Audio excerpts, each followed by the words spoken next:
Ja to vlastne robím pre moje mladšie ja, pre to ja, ktoré pred 5 rokmi vyhorelo.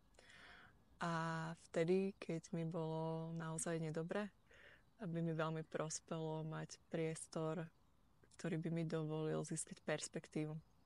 Vystúpiť si z toho kolečka, ja sa vnímam, že som bola ako škrečok v kolečku a nevedela som, že existuje svet mimo toho kolečka a nevedela som, prečo žijú v tom kolečku.